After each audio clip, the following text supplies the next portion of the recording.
안녕하세요, 한상기입니다. 오늘 소개해드릴 차는 벤틀리 신형 벤테이가 S입니다. 벤테이가는 벤틀리의 첫 번째 SUV죠. 2015년에 데뷔를 했고요. 2020년에 부분 변경 모델이 공개가 됐죠.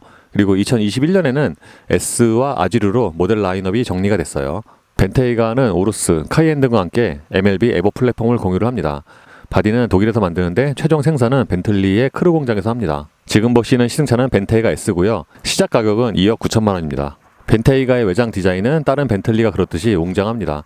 특히 넓은 전폭으로 인해서 앞쪽이 더 넓어 보이는 것 같아요. 벤테이가는 부분 변경이 되면서 앞쪽의 디테일이 좀 바뀌었는데 기존에 비하면 전면 그릴의 위치가 높아졌고요. 특히 S 모델 같은 경우에는 외장 디자인에서 좀 더 치장이 들어가죠. 예를 들어서 앞쪽의 그릴뿐만 아니라 측면의 팬더 등등 여러 곳에 피아노 블랙 장식이 들어갑니다. 그래서 전체적으로 좀 더 강인한 모습이죠. 헤드램프는 매트릭스 LED가 적용이 됐고요.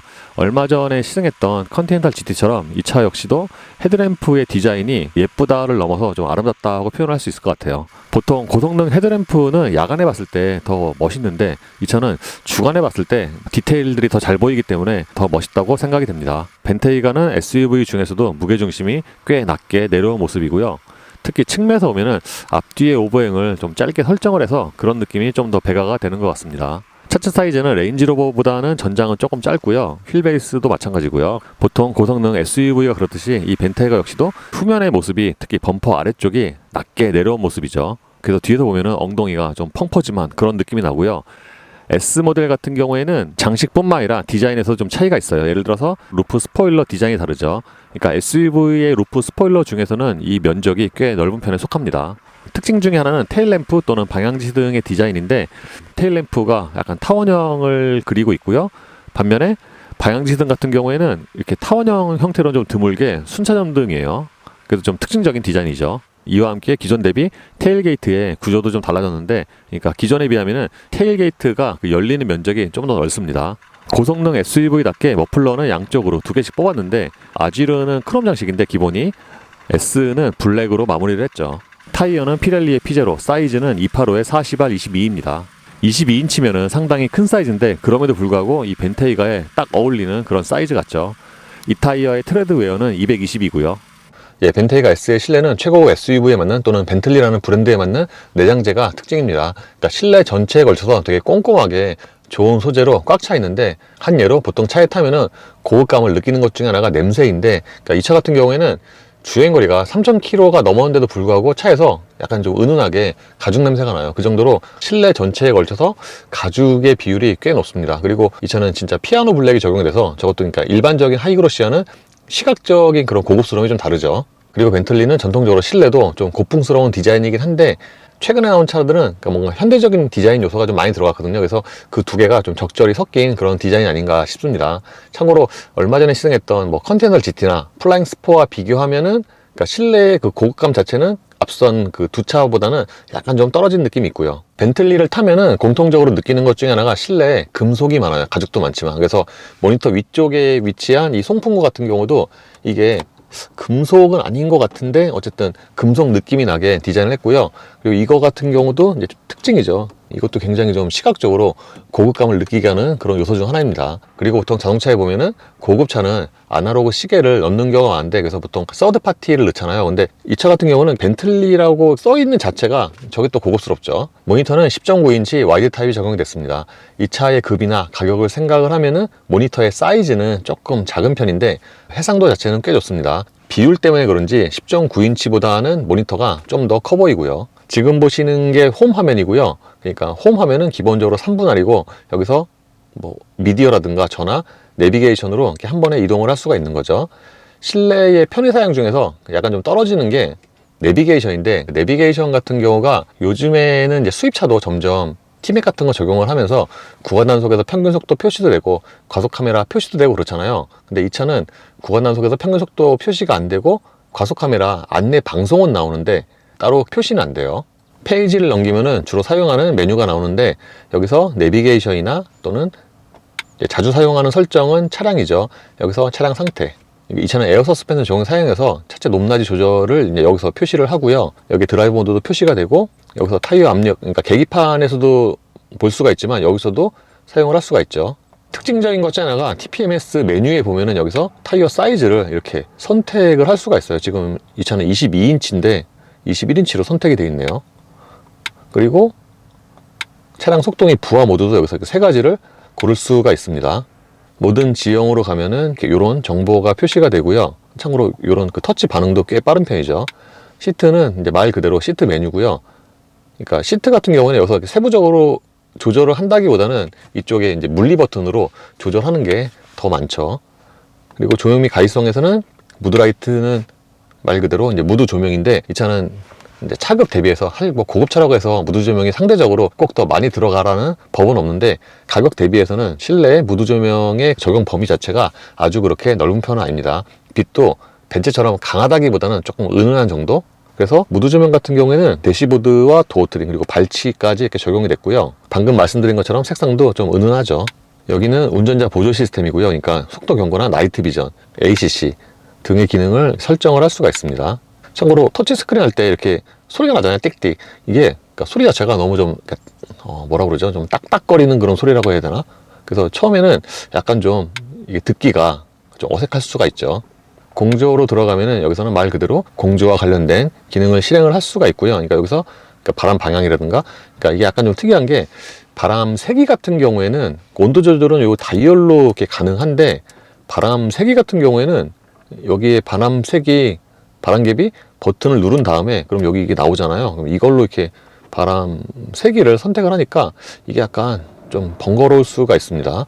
후방으로 들어가면은 1열의 모니터에서 후방의 공조장치도 실행을 시킬 수가 있고요. 여기서 톱니바퀴 누르면은 좌우 펜 속도도 여기서 약, 중, 강 세 가지 중에 하나를 고를 수가 있죠. 사운드로 들어가면은 여기는 오디오 관련 화면이고요. 그러니까 이게 나임 오디오가 출력이 되게 높은데 1700 같은가 그렇거든요. 그래서 자동차에 탑재되는 오디오 중에서는 출력이 가장 높은 편에 속하는데, 그래서 그런지 이런 세부적인 메뉴도 더 세분화가 되어 있습니다. 여기는 포커스 메뉴고, 그리고 이 차도 안드로이드 오토를 무선으로 연결을 할 수가 있어요. 보통 안드로이드 오토 연결을 하면은 화면이 여기 뜨는데 좀 버벅거리거든요. 이 차 역시도 마찬가지고요. 오디오 같은 경우에는 말 그대로 출력에 맞는 음질을 보여줍니다.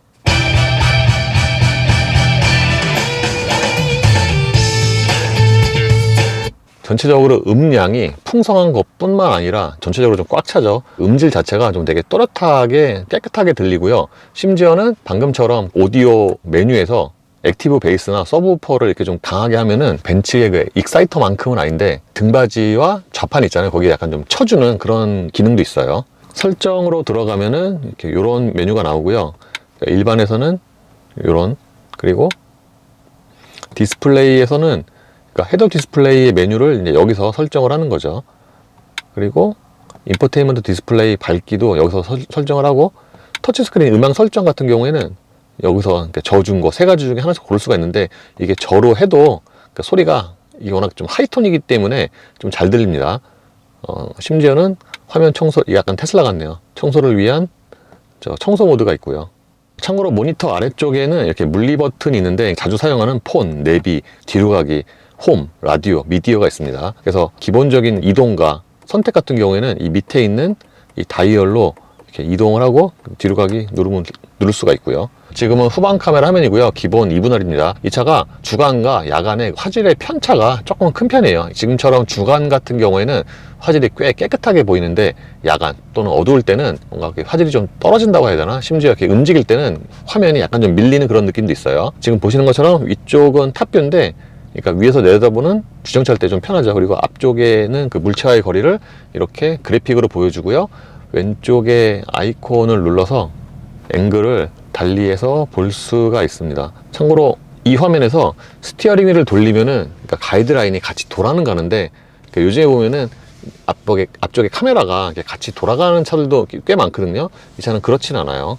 벤테이가는 요즘 기준으로 보면은 물리 버튼이 좀 많은 편인데, 앞서 말씀드린 요 상단에 버튼 이외에도 이 밑에 공조장치도 전부 다 물리 버튼으로 이렇게 처리를 했습니다. 그리고 아래쪽에는 무선 충전 패드를 겸하는 수납 공간이 있는데, 핸드폰을 놓고도 여기에 좀 공간이 많이 남아요. 기어 셀렉터는 레버 타입이고요. 이것도 전형적인 벤틀리의 디자인이죠.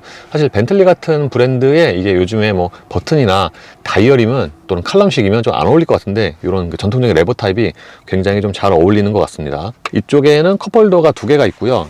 많은 차들이 그렇듯이 컵홀더는 양쪽에 크기가 다르죠. 특징적인 것 중에 하나가 시동 버튼과 드라이브 모드가 이 다이얼에 같이 있는 건데, 그러니까 시동 버튼은 요 가운데 있고요. 드라이브 모드 같은 경우에는 이걸로 이렇게 돌려서 모드를 변환을 합니다.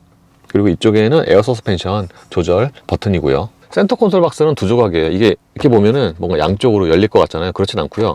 이렇게 전체가 열리는 방식이고, 따로 그 릴리즈 그 버튼은 없어요. 그냥 열립니다. 그리고 이게 2조각이잖아요. 그래서 한쪽은 이렇게 개별적으로 길이를 조절을 할 수가 있고요. 센터 콘솔 박스의 용량은 차 크기 대비해서 그렇게 큰 편 아니고요. 여기 안쪽에는 USB 단자 2개가 있습니다.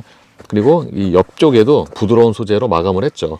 승용차나 SUV 중에서 이렇게 선바이저가 2단으로 돼 있는 차가 그렇게 많지가 않은데, 이 차는 이렇게 2조각이에요. 그러니까 통상적으로 있는 선바이저가 있고 이거를 떼어낸 다음에 그러니까 옆쪽까지 이렇게 가릴 수가 있는 거죠. 참고로 선바이저도 여기도 그 소재가 꽤 좋네요. 차 크기 대비해서 운전대의 크기는 조금 작은 편이고요. 운전대 역시도 이 림에 적용된 가죽이 꽤 좋습니다. 만져보면은 이게 가죽은 가죽인데 안쪽과 바깥쪽의 소재가 좀 다르거든요. 색깔이 같아서 이게 투톤은 아니지만 뭔가 만져보면은 이 바깥쪽은 약간 알칸타라고 안쪽은 가죽인데, 그래서 손에 잡히는 감각이 꽤 좋아요. 스포크에 있는 버튼은 다른 벤틀리와 동일하고요. 운전대 조절은 당연히 전동이고요. 계기판도 풀 디지털이 적용이 되는데, 디지털 계기판으로선 드물게 이 디자인이 이렇게 바뀌진 않아요. 참고로 디자인 자체는 플라잉 스퍼나 컨티넨탈 GT와 조금 다르고요. 요 가운데 부분에서는 이렇게 트릭 컴퓨터를 비롯한 여러 가지 정보가 표시가 되고요.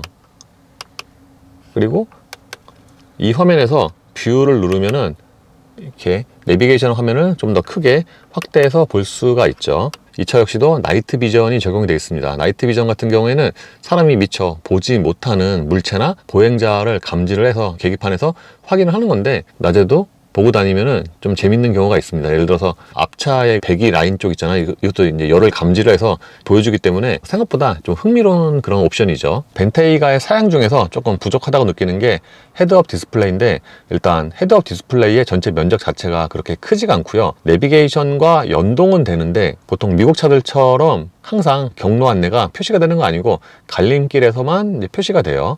헤드업 디스플레이에서 보여지는 정보도 그렇게 많은 편은 아니고요. 이 차는 성능을 조금 더 강조한 S모델이라 그런지 시트 자체가 쿠션이 조금 단단합니다. 약간 좀 더 타이트한 느낌이 있고요. 그리고 시트에 적용된 소재 자체는 벤틀리답게 상당히 좋은데, 바깥쪽 같은 경우에는 가죽이고요. 이 가운데 부분 같은 경우에는 이게 약간 알칸타라나 스웨이드 같은데, 어쨌든 몸 전체에 닿는 그런 느낌이 굉장히 좋습니다. 참고로 시트는 마사지 기능도 포함이 되어 있고요. 여기 보시는 것처럼 이 마사지가 웨이브와 펄스, 스트레칭, 허리, 어깨까지 이렇게 5가지 프로그램이 있습니다. 브레이크 페달도 B라고 이렇게 새겨져 있는 게 좀 특징이고요. 가격을 생각을 하면은 이렇게 오르간 타입이 아닌 거는 조금 아쉬운 부분이죠. 실내의 다른 부분처럼 도어 트림도 전체적으로 내장재가 꽤 좋은 편이고요. 이 위쪽은 이렇게 피아노 블랙이 적용이 되어 있고, 도어 트림도 저 나임 스피커 있잖아요. 저게 이제 디자인의 포인트 같아요. 전장이나 휠베이스 대비해서 무릎 공간 자체가 아주 그렇게 넓은 건 아니고요. 제 기준으로 보면은 무릎과 앞서 사이에 주먹이 2개 정도가 들어가요. 그럼에도 불구하고 차에 타면은 2열의 거주성이 되게 넓다고 느끼는 게, 그러니까 천장, 그러니까 헤드룸의 공간에 여유가 있습니다. 주먹이 하나하고도 반 정도가 들어가요. 그리고 2열 시트 같은 경우는 등받이 각도를 이제 아주 큰 폭은 아니지만 대략 한 이 정도로 눕힐 수가 있는데, 사실 이게 큰 그 차이는 아니지만 이렇게 요만큼 높일 수 있는 게 꽤 편하죠. 2열 시트의 쿠션은 1열과 비슷한 수준이고요. 좌판 길이도 짧지가 않죠. 1열 시트 아래쪽의 공간은 꽤 여유가 있습니다. 기본적으로 1열 시트가 마운트가 보시는 것처럼 좀 높게 설정이 되어 있잖아요. 그래서 1열 시트를 가장 낮춰도 이 아래쪽에 공간에 여유가 있고요. 가운데 부분도 아주 그렇게 많이 올라온 편은 아니죠. 2열 승객을 위한 엔터테인먼트 관련 액정은 여기 있는데, 이게 보기보다 조작할 수 있는 메뉴가 많은데 이게 좀 너무 낮습니다. 그러니까 2열에 앉은 채로 이걸 조작하기가 조금 힘들죠. 어쨌든 여기에 공조가 있고요. 시트도 여기에 조절할 수가 있고, 참고로 이 시트 같은 경우에는 이렇게 통풍까지 적용이 되어 있는데, 그래도 이 정도 가격대면은 2열 시트 조절이 전동이어야 되지 않을까 생각이 되는데 수동입니다. 그리고 여기서 블라인드도 위에 조절할 수가 있죠. 여기서도 이제 조명을 설정을 할 수가 있고요. 그러니까 무드 조명도 2열에 적용이 되어 있는데 여기서 앰비언트 색상이나 디스플레이 강도를 설정을 할 수가 있죠. 차량으로 들어가면은 여기서 이런 간단한 트리 컴퓨터를 확인할 수가 있고요. 설정은 이런 메뉴가 나오는데 아까 말씀드린 것처럼 보기보다 여기 메뉴가 많아요. 근데 이게 너무 낮아서 사용하기 편한 그런 위치는 아닙니다.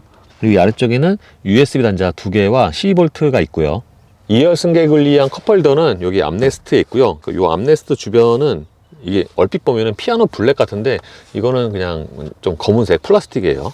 실내의 장점 중에 하나가 파노라마 루프인데 이 차가 파노라마 루프의 면적이 꽤 넓습니다. 보통 이 정도 사양이면은 여기 이제 화장 거울도 있고 그런데 그게 없는 대신에 이 파노라마 루프의 면적을 굉장히 많이 넓혔어요. 2열 시트에 거의 헤드레스트까지 옵니다. 2열 유리는 이중 접합 치고도 굉장히 두꺼운 편이고요. 이 블라인드도 이렇게 전동으로 작동을 하죠. 그리고 여기서도 도어락 개폐 버튼이 있고요. 트렁크 용량은 인승에 따라 좀 차이가 있어요. 4인승의 경우에는 트렁크 용량이 392리터고요 5인승, 그러니까 이 차는 5인승이죠 484리터고요 트렁크 바닥에 커버를 들어 올리면은 여기에는 스페어 타이어가 있고요. 왼쪽에는 그물로 된 수납 공간이 있죠. 여기에 C볼트가 있고요. 벤테이가가 전체적으로 소재가 좋다고 말씀을 드렸는데 이 러기지 스크린에 적용된 이 플라스틱도 소재가 꽤 좋고요. 심지어는 이 트렁크 안쪽에 있잖아요. 테일게이트 여기에도 이렇게 부드럽게 직물이 깔려 있습니다. 이게 약간 좀 집안에 쓰는 카페트 같은데요. 심지어 이 차는 트렁크 이쪽 부분에도 이게 스웨이드가 적용이 돼서 저는 SUV에 이 부분에도 이렇게 스웨이드가 적용이 된 거는 처음 보는 것 같아요. 그 정도로 전체적으로 소재가 굉장히 좋습니다. 트렁크 옆쪽에는 리어 서스펜션 차고 조절이 있는데 여기서 2열 시트 접을 수 있는 뭐 버튼이나 레버가 없어요. 그래서 뭐 벤틀리야 당연히 주문하기에 따라 할 수는 있겠지만 그래도 이 정도 사양이면 당연히 여기서 전동식 2열 시트 접는 게 있어야 될 것 같은데 이제 그게 없네요. 그래서 2열 시트 같은 경우에는 왼쪽에 있는 레버를 당겨서 접어야 합니다. 이렇게 2열 시트를 접으면은 공간을 넓게 쓸 수는 있는데 다른 SUV에 비하면은 트렁크 바닥부터 2열 시트까지 좀 이렇게 경사가 있죠. 예, 미리 말씀을 드리면 벤테이가 S는 소리를 아주 이렇게 죽인 또는 정성을 최대한 강조한 그런 컨셉은 아니에요. 기본적으로 고성능 엔진이기 때문에 시동을 키면은 그러니까 배기음이 진짜 아주 고성능 차처럼 펑 하고 터지는 건 아닌데 어느 정도는 좀 허용이 돼 있고 그리고 실내로 들어오는 엔진 소리도 어느 정도 좀 들리는 편이죠. 반면에 운전대라든가 시트로 전달되는 진동은 거의 없고요.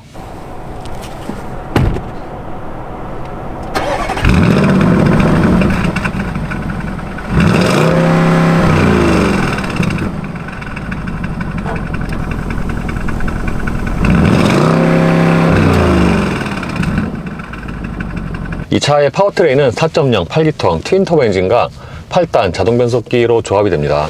최고 출력은 550마력으로 컨티넨탈 GT와 동일한데 변속기는 듀얼 클러치와 자동 변속기로 다르죠. 그러니까 차의 컨셉에 맞춰서 변속기를 선택을 한 것 같아요. 그래서 세단과 SUV의 차이도 있긴 하지만 이 변속기 때문에 질감에서 조금 차이가 있는데 예를 들어서 컨티넨탈 GT 같은 경우에는 그게 좀 더 이 차보다 더 스포티한 운동 성능을 강조한 그런 컨셉이잖아요. 그렇다 보니까 천천히 주행을 할 때도 변속 충격이 간헐적으로 있었는데 이 차는 그런 변속 충격은 거의 없고요. 반면에 또 듀얼 클러치처럼 또 굉장히 또 강하게 맞물리는 또 그런 체결감은 있어요. 그래서 주행 질감의 차이도 있지만 자동 변속기로서는 좀 굉장히 약간 좀 스포티한 그런 세팅이 아닌가 생각이 되고요. 이 차 주행에서 인상적인 게 여러 개가 있는데 그 중에 하나가 서스펜션이죠. 기본적으로 하체가 단단한 편이에요. 굳이 구분하자면은 단단한 쪽에 좀 더 가까운데 그럼에도 불구하고 이렇게 저속에서는 약간 좀 부드러움이 느껴지죠. 보통 유럽차의 에어 서스펜션 차들이 저속에서는 굉장히 좀 둥실거리는 그런 느낌이 있는데 이 차도 그렇습니다. 그러니까 이 차가 좀 특이한 게 분명히 댐핑은 단단한데 약간 좀 둥실거리는 그런 느낌이 있고 그런 반면에 하체의 충격은 또 굉장히 둥글게 처리를 잘하고요. 그래서 하체는 단단하지만 좀 부드러운 감각이 있다 라고 말씀을 드릴 수가 있고요. 기본 드라이브 모드가 B예요. 벤틀리 모드. B가 소위 말해서 노말에 해당이 되는 것 같은데 그러니까 이게 벤틀리가 제안하는 핸들링과 승차감 이거를 이렇게 균형 잡힌 그런 밸런스 모드라고 해야 될 것 같아요. 그래서 B 모드 기준으로 했을 때는 적당히 좀 단단한 편이고 물론 사람에 따라서는 적당히가 아니라 생각보다 좀 꽤 단단하네 고급 SUV 치고는 좀 하드하다라고 느낄 수도 있습니다. 이 차가 기본적으로 시트 포지션이 높다 보니까 전방의 시야는 꽤 좋은 편이고요. SUV가 아닌 다른 벤틀리도 운전을 하다 보면은 차가 좀 되게 크게 달린다 그런 느낌이 있는데 이 차 역시도 그렇습니다. 그리고 양쪽의 시야도 꽤 괜찮은 편이고, 반면에 후방 시야 같은 경우에는 아무래도 뒷유리가 조금 면적이 작고 헤드레스트가 양쪽에 가리다 보니까 조금 제한이 되긴 하죠. 이 차가 전장이 5.1m가 넘고 휠베이스도 거의 3m에 가까운데, 그걸 감안을 해도 이 회전 반경이 꽤 큽니다. 이 차가 좀 지금 고급차라서, 비싼 차라서 저쪽에 바짝 붙진 않고 약간 좀 떨어지긴 했는데, 그걸 감안을 해도 이게 회전 반경이 되게 커서 바로 얼마 전에 샀던 봉고 1.2톤 있잖아요. 그거와 대략 비슷한 수준 또는 그거보다 조금 짧은 수준입니다. 그래서 그냥 넓은 데 다닐 때는 크게 상관이 없는데 좁은 데 다닐 때, 주정차 할 때는 약간 좀 불편할 수가 있어요. 회전 반경이 커서.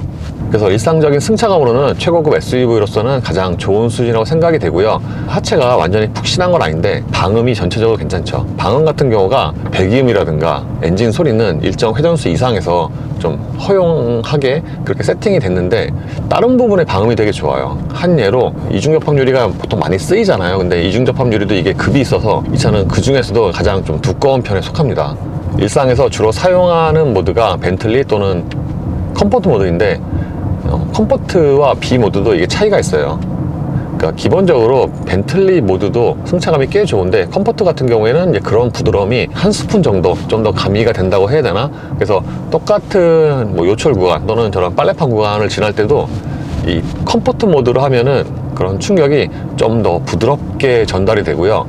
그리고 이렇게 똑같이 저속에서도 좀 더 위아래로 둥실거리죠. 근데 이게 둥실거리는 거는 맞지만 승차감에 좀 영향을 줄 수 있는 그런 불필요한 좀 움직임 있잖아요. 그건 또 굉장히 최소화가 되어 있고요. 벤틀리는 전통적으로 대배기량 엔진을 사용을 했고, 토크 유지에 터보 엔진의 시대로 접어들어서도 그와 비슷한 그런 세팅을 하고 있습니다, 엔진이.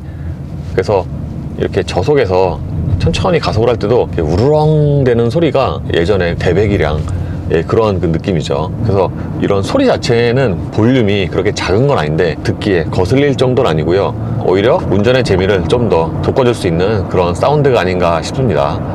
전체적으로 방음이 좋다고 말씀을 드렸는데, 이게 이제 부위별로 좀 달라요. 그러니까 엔진과 배기음은 어느 정도 허용을 했고, 반면에 타이어 소리 같은 경우에는 22인치 트레드웨어 220인 걸 생각을 하면은 밑에서 올라오는 타이어 마찰 소음이 있잖아요. 그게 생각보다는 꽤 적은 편이에요. 엔진 소리 같은 경우에는 기본적으로 우렁찬데, 우리가 주로 사용하는 1000과 한 2000rpm 이 사이에서는, 그러니까 보통 차들은 한 1000과 3000이라고 말씀드리는데, 이렇게 출력이 높은 차들은 그만큼 회전수를 좀 덜 쓰거든요. 그래서 그러니까 가속 페달 많이 안 밟아도 차가 잘 나가고, 보통 통상적으로 사용하는 그런 속도에 쉽게 다다르죠. 그래서 이렇게 1000과 2000rpm 사이에서는 생각보다 엔진 소리가 울렁 되긴 하지만 그렇게 크지 않고, 반면에 이렇게 한 2500rpm 이상이 넘어가면은 엔진 소리가 좀 더 증폭이 되는데, 요즘에 가솔린 엔진이 대부분 그렇듯이 고회전으로 가도 베이스톤을 시종일관 유지를 하고요. 그리고 스포츠 모드로 바꾸면은 이 사운드가 조금 더 증폭이 되긴 하는데, 생각보다 그 사운드의 차이는 그렇게 큰 편은 아니에요. 오히려 댐핑의 차이가 좀 더 크죠. S모델은 아지르와 달리 스포츠 모드에서 기본적인 세팅은 같다고 하거든요. 근데 스포츠 모드에서 하체가 좀 더 단단해집니다, 댐핑이. 그래서 B와 컴포트도 조금 차이가 있는데, 이 스포츠로 가면은 댐핑이 단단해질 뿐만 아니라 상하 바운싱의 거리도 줄어들어서 이렇게 2.5톤에 달하는 SUV 치고는 꽤 단단하게 세팅을 하지 않았나 생각이 됩니다.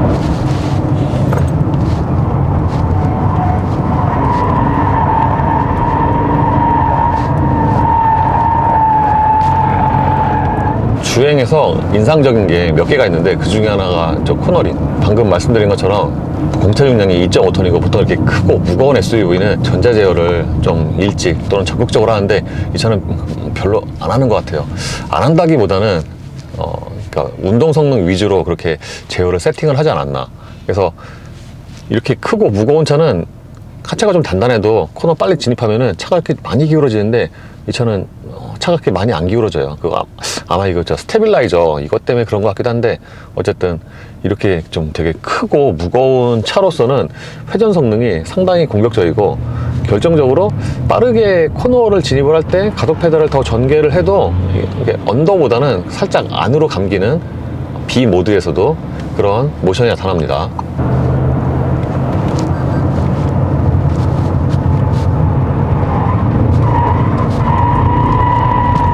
그래서 이렇게 크고 무거운 고출력이긴 하지만 SUV로서는 굉장히 드물게 이렇게 오르막에서는 세 자리 숫자가 나오고요. 심지어 이 차는 제어 자체도 스포티하게 세팅이 돼 있기도 하지만, 보통 좀 비싼 차들은 횡지가 좀 강하게 느껴지면은 안전벨트를 이렇게 당겨주는 그런 기능이 있잖아요. 이것도 있긴 있는데 조금 나중에 당겨요. 보통 이제 이 정도로 기울어지면은 좀 더 일찍 당길 법도 한데 좀 나중에 당기더라고요.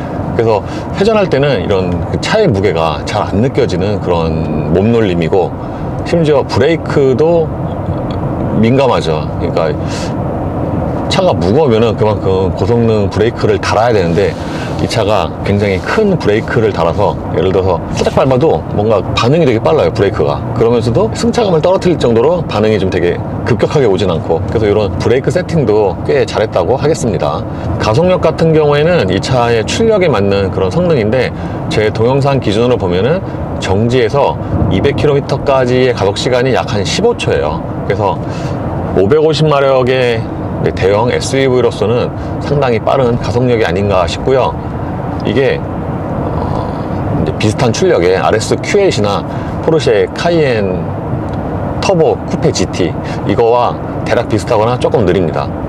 그러니까 그 차들은 아무래도 이거보다 조금 가볍잖아요. 그렇다 보니까 이제 좀 더 빠르긴 한데, 심지어 이 차는 200 이후에 가속력도 꽤 빨라서, 차가 덩치가 크면은 그만큼 공기 저항을 많이 받아서 이제 올라갈수록 속도가 줄어드는 게 좀 더 빨라지는데, 이 차는 그냥 엔진 출력으로 밀고 올라가는 좀 그런 느낌이고, 그래서 이 사이즈 SUV는 굉장히 드물게 최고 속도도 290까지 되고요. 1열의 승차감이 약간 댐핑이 단단하긴 하지만 가장 괜찮은 수준이라고 말씀을 드렸는데, 2열의 승차감도 1열과 대략 비슷합니다. 2열도 기본적으로는 1열과 비슷한 댐핑인데, 그거에 따라서 승차감도 대략 비슷한 수준으로 맞춘 것 같아요. 반면에 드라이브 모드에 따른 댐핑의 차이는 1열보다는 오히려 2열이 더 잘 느껴지는 것 같아요. 그러니까 2열 같은 경우에는 B나 컴포트에서 스포츠로 바꾸면은 댐핑이 이제 단단해지잖아요. 그게 1열보다 좀 더 드라마틱하게 느껴져서, 근데 그럼에도 불구하고 스포츠 모드에서도 2열의 승차감이 괜찮은 편이고, 심지어는 방음도 비슷한 수준이죠. 물론 가속을 할 때 보면은 배기음이나 이쪽에서 들리는 소리가 좀 더 가깝잖아요. 그게 좀 더 크게 들리긴 하는데, 기본적인 방음은 1열과 비슷한 수준입니다. 스포츠 모드에서는 댐핑이 단단해지기도 하는데, 파워트레인도 훨씬 초반의 반응이 민감해지죠. 이제 보통 이런 고성능 고급차가 의외로 초반에 기동이 좀 느릿느릿하거나 그런 경우가 되게 많거든요. 예를 들어서 이 1열 유리 같은 경우에도 이렇게 내리잖아요. 그러면 이것도 이렇게 뭔가 이렇게 좀 약간 느릿하죠. 근데 이제 본격적으로 이제 가동이 될 때는 그게 되게 빠르고, 그래서 스포츠 모드 같은 경우에는 앞선 컴포트나 B 모드와는 달리 이렇게 초반의 반응이 굉장히 좀 땡겨서 들어오게 돼 있습니다. 그리고 확실히 이제 가속을 할 때 보면은 뒤쪽에 배기음이 좀 더 잘 들리는데, 이게 1열에서는 잘 안 들리는데 2열에서는 풀가속 하잖아요. 그럼 마지막에 약간 펑 하고 터진 소리 있잖아요. 그것도 좀 들리긴 해요.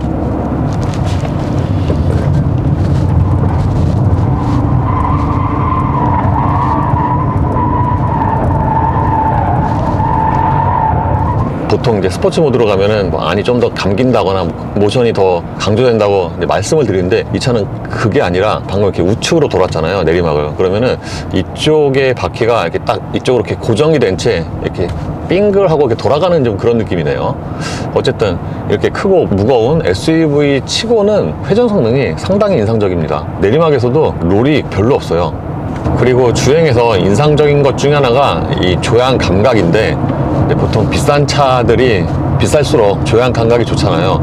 이 차는 그 중에서도 가장 좋은 것 같아요. 그러니까 드라이브 모드에 상관없이 뭐 직진이라든가 이렇게 방금 같은 살짝 굽은 길에서 이제 돌아 나갈 때, 그때 이게 되게 정확해요. 그래서 이런 조향 감각 같은 경우에도 굉장히 좋은 순위라고 말씀을 드릴 수가 있고요. 이 차가 방음을 워낙 잘 하다 보니까 고속으로 주행할 때 앞쪽에서 부딪히는 바람 소리잖아요. 보통은 이제 고속으로 주행을 하면은 전면 풍절음이 가장 크게 들리고 이게 엔진이나 이런 소리를 다 덮는데, 이 차는 앞쪽에 풍절음이 고속으로 주행할 때도 상당히 적은 편이어서, 따라서 이렇게 고속으로 주행을 할 때도 앞에 풍절음과 저 뒤에 배기음이 대략 한 반반 정도로 들립니다. 그리고 드라이브 모드와 상관없이 고속 안정감은 꽤 좋은 편인데, 회전수를 좀 높게 쓰거나 아주 고속에 올라가면은 가속 페달 쪽으로 좀 약하게 떨림이 있긴 해요. 참고로 기존에 시승했던 벤틀리처럼 이 차 역시도 체감 속도가 꽤 낮아서 이렇게 4차로에서 90 정도로 정속 주행을 하면은 체감 속도가 한 60 정도밖에 안 되는 것 같아요.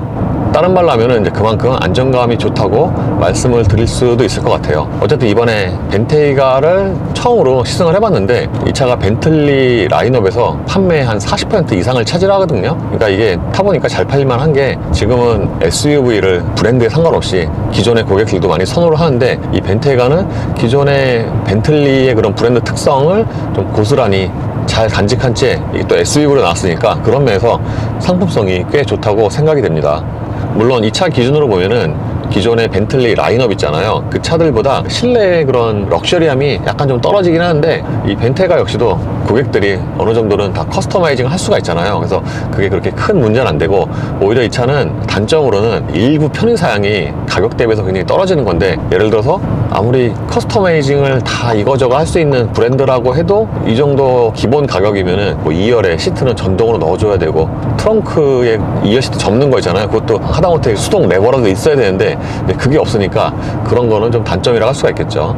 그리고 요즘에 신차들에 비하면은 이 모니터도 조금 작은 편이고, 이게 모니터가 좀 작기도 한데 딱 너무 정면을 바라보고 있어서 운전석에서 보면은 이게 약간 좀 멀어 보이고, 그리고 아까 말씀드린 것처럼 터치 스크린 할 때 그 소리가 좀 하이톤이고, 이런 일부 버튼들 있잖아요. 누를 때 이게 플라스틱 소리가 좀 나는 게 단점이라고 하겠습니다. 근데 회전 성능과 승차감, 정숙성 등등을 포함한 주행 성능 같은 경우에는 가장 좋은 점수를 줄 수가 있고요. 벤틀리 특유의 그런 운동 성능을 또는 그런 승차감을 잘 버무린 그런 패키징이라고 하겠습니다.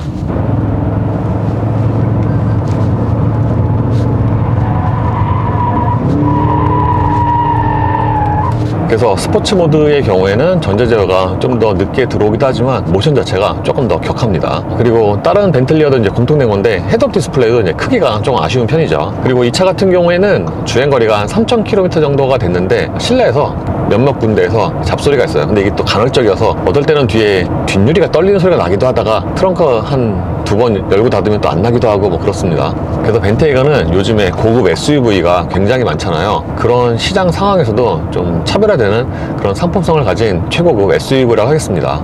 이로써 벤틀리 신형 벤테이가 S의 시승을 마치겠습니다. 감사합니다.